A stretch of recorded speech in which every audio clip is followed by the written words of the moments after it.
What's up, y'all? This is the Venus Journey podcast where we discuss, enjoy, and analyze all things entertainment.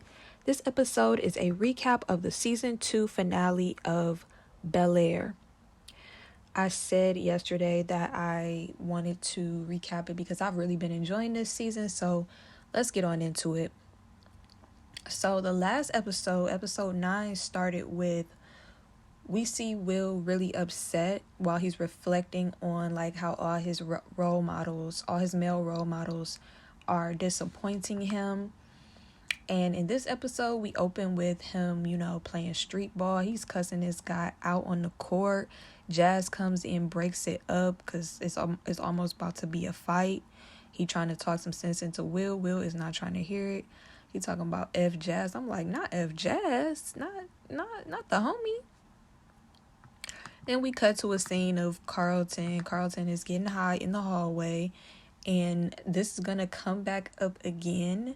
But just make sure that you remember that I said this, that he was getting high in the hallway before that lady. I think she's a teacher, but I don't know if she has some other type of administrative role. She's coming up to him to talk about the Founders Award that he is in the running for. Lisa meets Will at the beach. They talk and connect. Will low-key spinning the block asking if they can really just be friends. And Lisa is like, yeah, we need to just be friends. We all know they finna rekindle something because old girl that he was kicking it with was, fake and a user. I think she did end up liking him, like, for real. But, yeah. We already know, like, that's not really going nowhere at this point. Since the last episode, she tells him, like, he was basically a mark. Cut to Hillary and LaMarcus speaking French to each other. Ooh la la. He invites her to Paris. He's selling her on seeing the sights. He talking about he got the hookup at the Michelin star restaurants. She starts talking about all the work she has to do for the influencer house. I'm like, girl, just go. Like, bring your work. Like, you are an influencer. Traveling in style is damn near a part of your job description. I know you still got to edit and all that, but I mean, like, LaMarcus don't seem like he would mind giving you the bread to pay somebody to do the grunt work of editing and scheduling content. Let's keep it a buck. He's rich. Like, y'all both rich. Y'all can afford to hire someone for a limited time for you to go on vacation, and since you're going on vacation and it's not like another job, you have the time to double check everything before it gets uploaded. So you don't have to be completely disconnected from your work and leaving it in somebody else's hands. That's where my mind went. It's like, Hillary is in her early 20s. I'm 30. So that's how I'm thinking. Like, you got to make the most of every opportunity and figure stuff out.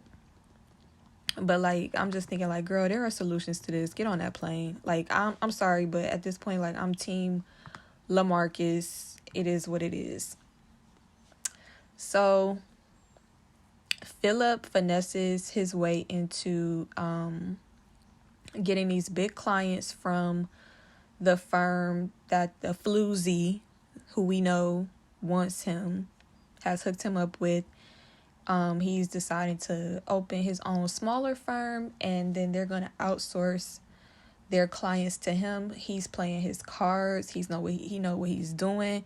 And I think part of that, actually, when I was writing my notes, I didn't think about this, but I think part of why he is also starting his own firm and not just coming to work in-house is not just because he has more power, more control, more leverage starting his own, but he probably also wanted to keep that distance between him and girl.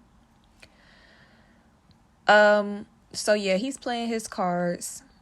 Cut to Vivian and Janice. Janice is the character that the old school light-skinned Aunt Viv is playing. Has the job at the Arts Foundation that Vivian is about to swoop up and take. So they're meeting, they're talking. Janice comes to tell Vivian about another opportunity for her to showcase her work. And we thinking, girl, you about to lose your job. And, it seems like she doesn't know. But then before she leaves, she reveals that she does know. And she tries to check Viv. and basically saying she gonna throw a hissy fit on her way out, and she not leaving without a fight. She cussed and everything else. I'm like, ooh, not old Aunt Viv cussing. She's threatening to go to the media and say that the foundation is pitting two black women against each other, and Vivian is just a pawn going along with it. Now, here's what I thought. She could do that, but that would not really make that much of a difference. Not for too long anyway. Like, I don't see anybody caring about that after a week. It's not salacious enough for anybody that important to pick up the story. So it's only going to be making rounds like in the art sector. And it's just not, I don't think it's going to do what she thinks it's going to do. Like, that was going to be a flop anyway. I don't think it would hurt the foundation or Vivian that much. It would just make her feel better temporarily, to make her feel like she has some power in the situation. So Viv is like, oh Lord. She's talking to Phil about it. Phil is like, well, like, if it's getting that messy, just, you can just let it go. And Viv is like, you're always telling me to walk away anytime there's a challenge. Meanwhile, you about to open a whole new office and I always support you. Like, stop telling me to throw in the towel instead of supporting me while I figure out how to navigate the hardships that come with my success. And I feel her. I really like the way Phil and Vivian's marriage is portrayed, because it shows you real stressors and issues that can strain a marriage without it being about cheating or blatant disrespect. Since season 1, Vivian has had to really be brave in pursuit of her career and her professional goals. Last season, we saw her not only address the fact that Philip didn't encourage her to keep doing her art, but more importantly, she allowed herself to stop doing her art, and she had to own that and take responsibility for that. So now she's gotten to a place where she's back in the limelight. She's figuring out, how to get comfortable taking up space and navigating her industry. She's still kind of finding her way, and she's frustrated that once again Phil is being very passive in his support of her. It's understandable.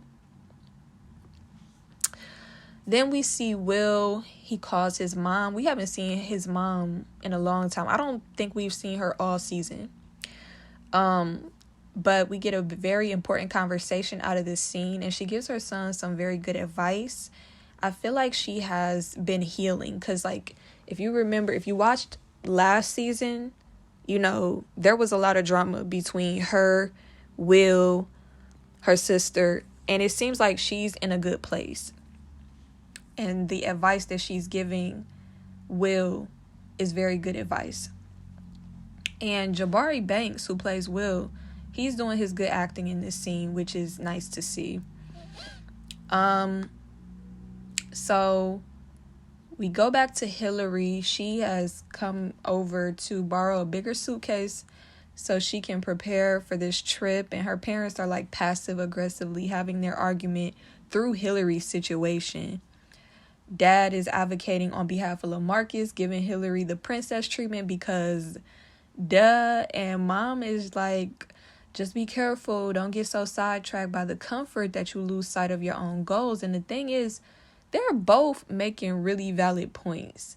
And so Hillary is listening to both of them, and she's like, Jazz said I'm superficial, and here I am on my way to Paris. So she's conflicted, and at the end of the day, she still has to make her own decision.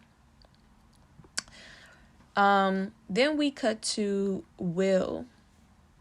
He brings some of his teammates from Zenith, which is the basketball team he's been playing for since he got kicked off of his school team. And so it's like he found a happy medium between street ball and school ball. So that's been like what's taken up a lot of his time. But, he had the issue with Doc taking money from other sources, and it was just like a mess. So he tried to talk to his teammates, and they were like, we know you gonna be good if you leave the team. Like, you got a rich auntie and uncle. The rest of us don't have that. So he brings in some of his teammates from Zenith to talk to his uncle, and we get a more comprehensive perspective of what Doc, who is the coach of this team, is doing and why. He's taking care of these boys in a lot of ways besides just coaching. And Will is trying to make sure all of the boys can come out of this situation clean and not just himself. And so we get this information, and Phil is convinced to help Doc out in his situation, which is Doc's former partner. He basically started taking street bribes or something like that, and it was kind of like endangering the whole operation and the boys who were playing and stuff like that. And Doc is like, I'm just trying to buy this guy out. And the guy is like, no, I just want you to be under my thumb and be in control. And so they're trying to figure that out. Then we see Vivian again. She's meeting with Janice again. And in this scene, we see her stand her ground.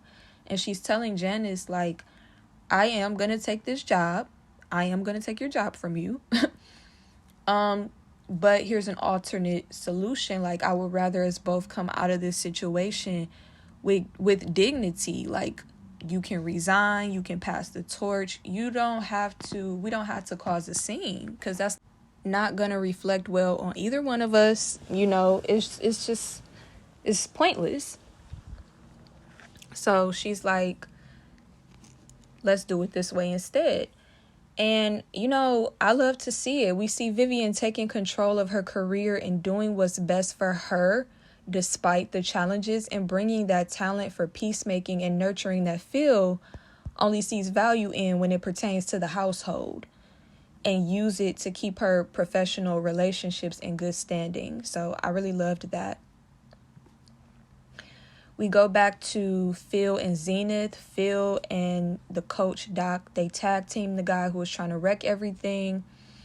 And once again, we see how someone like Uncle Phil, who is connected with law enforcement, is an ally to the hood. Now, they showcased this in the last season as well, with how he helped Will. And last season, I wasn't sure how I really felt about it, because it's like, just to keep it a buck, like, I do not like when shows like do propaganda. I don't like that. Like, stop trying to make me like police. Like, I don't like y'all. And that is something that's very prevalent in TV. So I was like, I don't really like that. Because I'm like, I see what narrative y'all trying to push, and I don't really support that. But now that he's no longer running for the DA, because that was like the storyline in the last season. So he's no longer running for DA. He's sticking to just being a lawyer. It's like, I can rock with this a little bit more. He walking a fine line, though. But they got the job done. Will uses his privilege. And Phil uses his position to assist the boys who need the help the most in the ways that they can. Phil, you could be doing more, honestly, because it's like, you don't do anything unless it's directly related to your family. Like, yes, he did put himself on the line for Will. He didn't have to do that.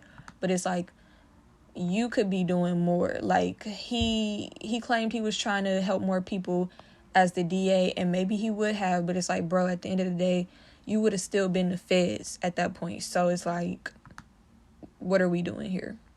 Anyway, that happened. That was successful. Everybody came out of that situation, clean and a winner. Now we're back to focusing on Will. And this scene really gets me thinking about the trajectory of Will's character this entire season. So we get to this scene where Will, he gets the Bel-Air Academy boys to play with Zenith. It's kind of like he's building a bridge, because he had talked to one of his old teammates from the school, where they said they was going to the semifinals, and the team they were going up against was really, really good. So he's building this bridge between the school team and Zenith, because he knows that playing against them and having that practice will help prepare the school team for, this game they have coming up. So, and while he's doing this, he's mending fences with the school team and with the coach, because, earlier in the season, he got kicked off the team. And, by him mending these fences, The coach, offers him the opportunity to come back to the team next year when he's a senior. So he's just trying to make things right all the way around. So we know he's ending the season on a good note. He started this season off kind of rocky. He was rebellious throughout, but we see him have to kind of fall on his sword and admit where he's wrong. We see him interact with a lot of different people and have to juggle relationships and develop his emotional maturity. And I believe that they did this in a way that was very organic and believable. He doesn't always handle everything the best way because, he's a human being and he's also a teenager. So, of course, that's how that's going to go. But he figures it out. At the beginning of this episode, remember he was saying F Jazz, but then he goes and talks to Lisa. So after talking to Lisa and then after talking to his mom and doing some good with the Zenith team and his school basketball team, he's turning things around. This is part of the advice that his mother is giving him and the advice that Lisa is giving him. So we see how important both his mother and Lisa are when it comes to him having a safe place to land emotionally. He's struggling with the absence of male role models, and that clearly affects him because we see him lashing out, but he has these feminine figures in his life to listen and give him good counsel. And then he has his Uncle Phil to step up for him as well. Now, back to Phil. We see Phil celebrating the fact that the firm took his offer, and this floozy who brokered the deal and been chasing after him kisses him on the mouth, child. They celebrating, and she decides to kiss him in the mouth. I'm not surprised because in the last episode, we see her kind of like say something sensual and flirtatious to him, and it's like, we didn't really believe you. Like, she put on a good show. She came to Vivian with some flowers trying to, make peace or whatever. But then she was talking to Phil all sensually. So we okay, we already know what type of time she on. So she kisses him on the mouth. Phil checks her, but I'm like, where is Viv? Viv, drag this hussy. And that's not all. And that is not all I was thinking, but I want this video to be able to be monetized at some point so y'all can fill in the blank for what I really felt. Jeffrey is like, hey, you sure this is worth it? I know it feel good to be wanted and everything, but is it worth the drama it's going to cause? And Phil is like, I just got to play this game with her a little bit, but I got it under control. And I'm like, child, you got yourself in a predicament now. Because she definitely plotted on you. She didn't cross that line and kiss you until the deal was sealed and you couldn't just walk away. So now it's like, if he really bring down the hammer on her, it's going to damage his business relationship with her, which means he won't get those big clients from her firm, which means the firm that he's about to start will be in a bad position. Like, Phil is walking a tightrope, and I feel like he did what he thought he had to do to make sure his previous firm was taken care of and make sure he was in good standing on his own. I don't think Phil likes old girl at all like that. Like, when G is saying it feels good to be wanted, I don't think that's his motivation at all. But that's how it's going to look to other people, and it only takes one person being in the right place at the right time to catch her doing something else shady. And he is the one that would be in hot water. He's the one that's married with a family to support. He's the one starting this brand new firm and depending on her connections for the big clients. Plus, let's be real. If she felt jaded or unwanted by him at any moment, she could pull the SA card and destroy his life out of spite. Like, she could just lie on him. We already see, she's very calculated, and what she desires is a personal relationship to him. She's just using business to do it. So I don't put it past her to do something spiteful like that if she gets rejected. So we Lord, I don't know how that's going to turn out. Then we get to Will and Carlton. So, Will, he's, trying to patch things up with everybody. He's going on his amends tour, so he goes and tries to patch things up with Carlton. Carlton ain't having none of it. He's closed off because obviously he is still on that stuff, and he can't really let Will in without letting the cat out of the bag. And it's hard not to be fed up with Carlton, but he is a teenager struggling with addiction and anxiety. It's not as simple as him just being unlikable. Although, in my eyes, he is unlikable sometimes. It is what it is. It's not always about what he's struggling with. His personality just isn't likable sometimes.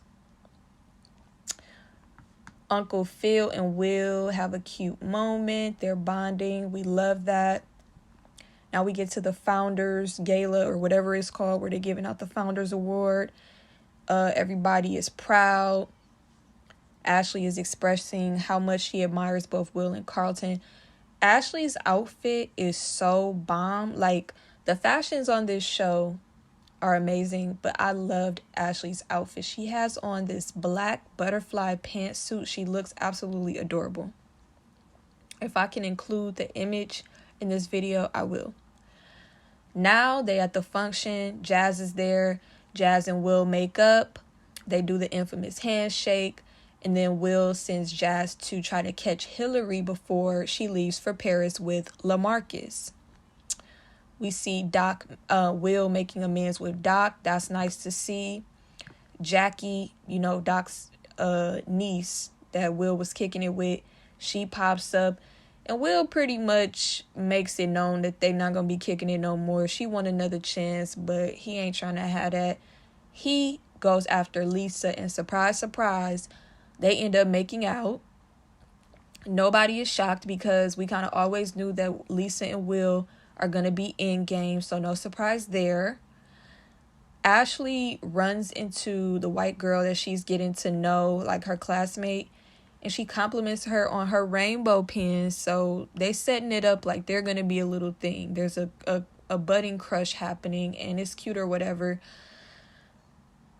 What do we really expect? She goes to a private school that's predominantly white, so sure.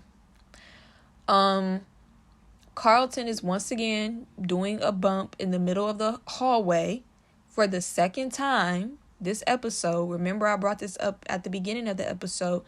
I brought it up and told you to keep it in mind because I feel like them writing these scenes is like he's subconsciously doing that because he subconsciously wants to get caught. That's how I feel. Because why else would you do that in the middle of the hallway in a public place? I don't understand that. I feel like he wants somebody to see him, stop him, hold him accountable. He tries to play Ashley and tell her it's Xanax. She's like, bro, I'm not dumb. And then he intimidates her, and it's a mess, and we don't like it. We don't like that. Cut to Jazz going to see Hillary. Y'all. So Jazz, he's pleading his case, and he's doing a horrible job. He's complimenting her, and then red flag number one, he says he doesn't deserve someone like her. And in my mind, I'm like,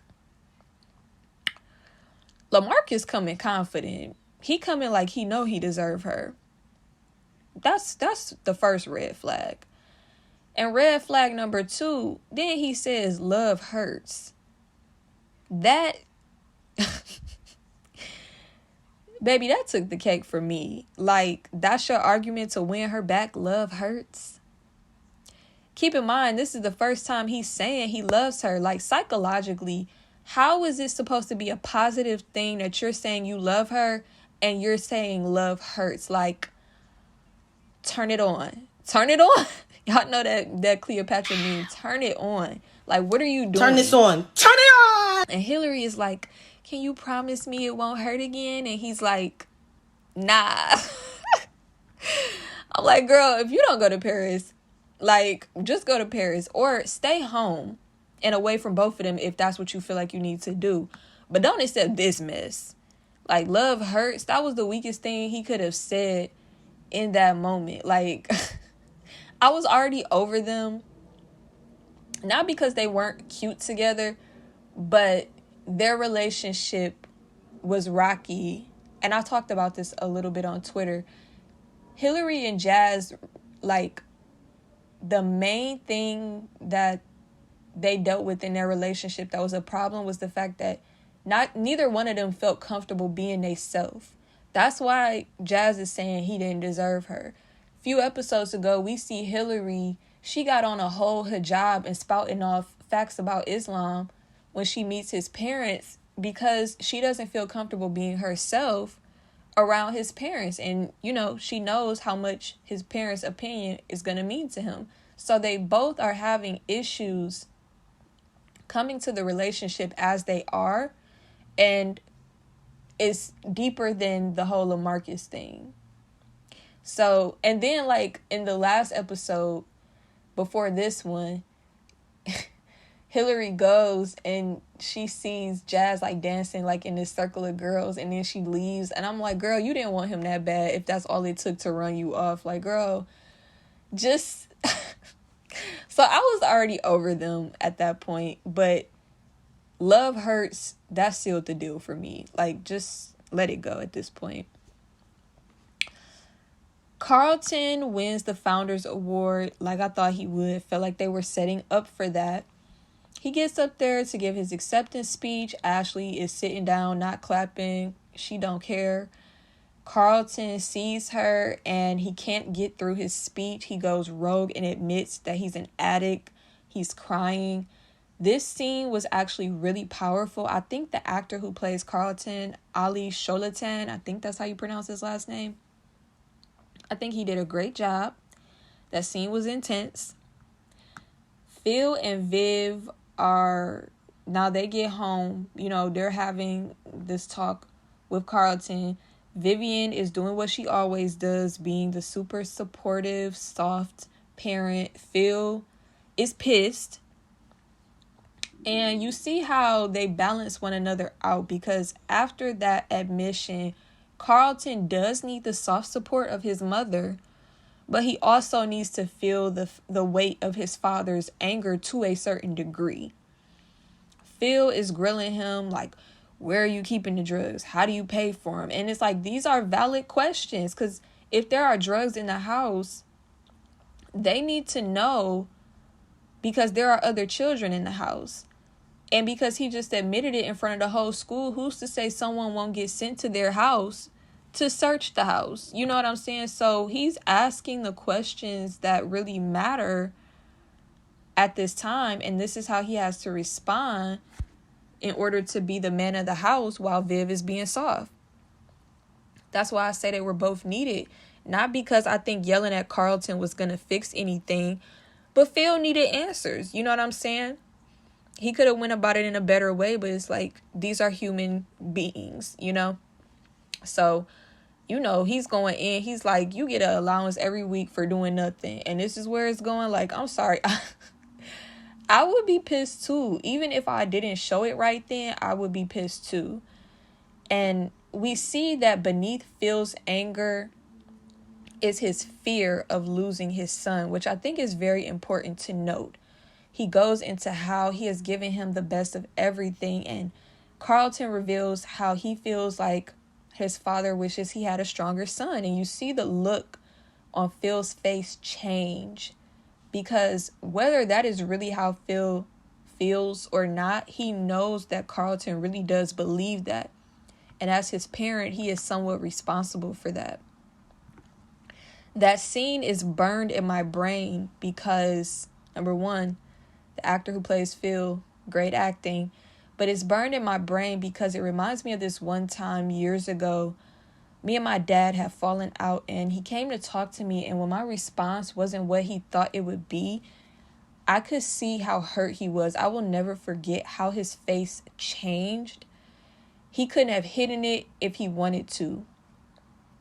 It was like by my response in that moment, he became aware of how hurt I was, and some of that hurt transferred to him. And it felt like the same thing happened in this scene where Carlton's hurt comes through, and Phil has to take on some of that pain in that moment, because when you really do love your child, that's how you're going to respond. You're not going to be stone-faced and nonchalant. It's going to show on your face. So that exchange happens, And Phil still goes back to, if I grew up with half of what you have, and Carlton is like, yeah, you never let me forget how you came from nothing, and I'm lucky, how lucky I am. And Phil is like, he gets mad, like he is heated. He's like, how many times am I gonna have to apologize for giving y'all a great life? How many times am I finna, because you know he already went through this with Vivian. How many times y'all finna make me apologize for balling out of control, like giving y'all the ability to ball out of control? Like, what? And honestly, I felt that, he not finna keep getting blamed for y'all having a good life. And I get that. He tired of Vivian and Phil complaining, even though both of their feelings are valid.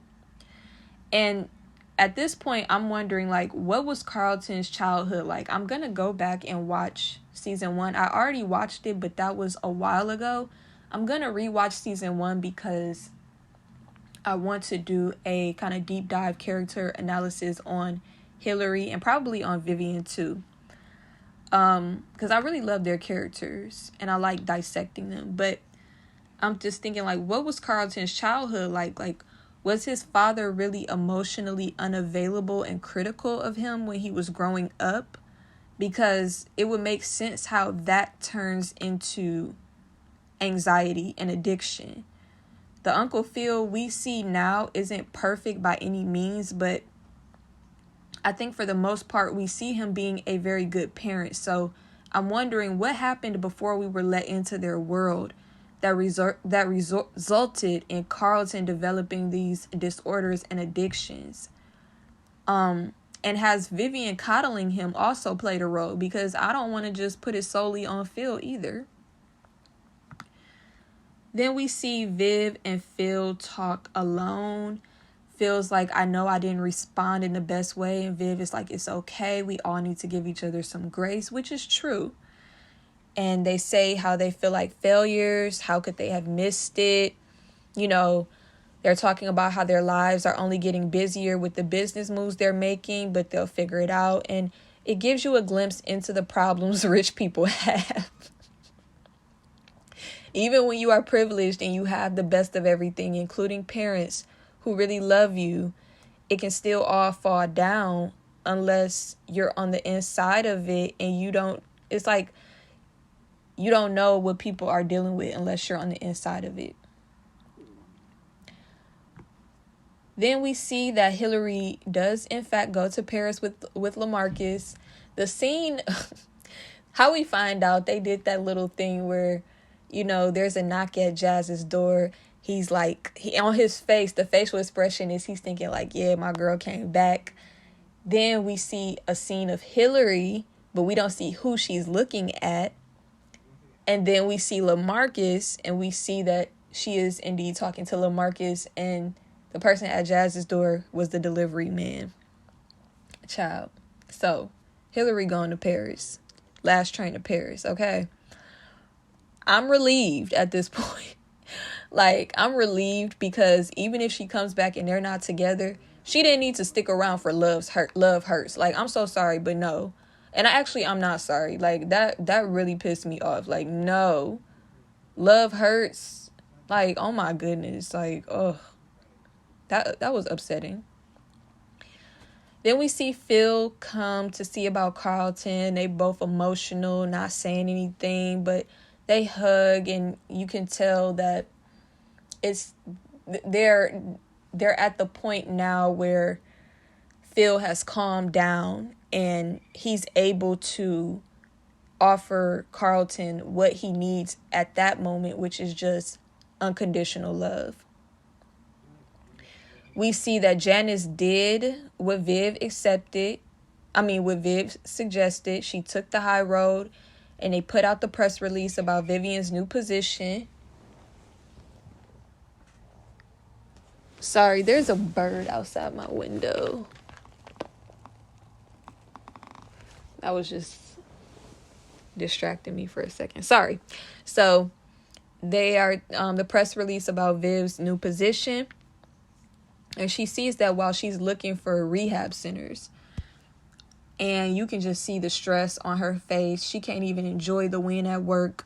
she's feeling overwhelmed. Like, how am I going to handle this new responsibility when my son is going to need me more than ever? And I feel bad for her. Like, I love Viv, and I hate this for her. Then we end the episode with Will and Lisa talking about how they're going to be there for Carlton, and they kind of start planning the summer and, you know, playing around. Fresh Prince and Jazzy Jeff's Summertime plays the episode off. It's a perfect ending. I loved it. I loved the entire season, and I thought this finale was a great way to wrap it up. So those are my thoughts. This is my recap of the Bel-Air season 2 finale. Like I said, I am planning to do a character analysis video for Hillary, and I'm thinking about doing one for Vivian too. Let me know if you guys would be interested in that. Let me know your thoughts on this season and this finale. I want to hear from y'all.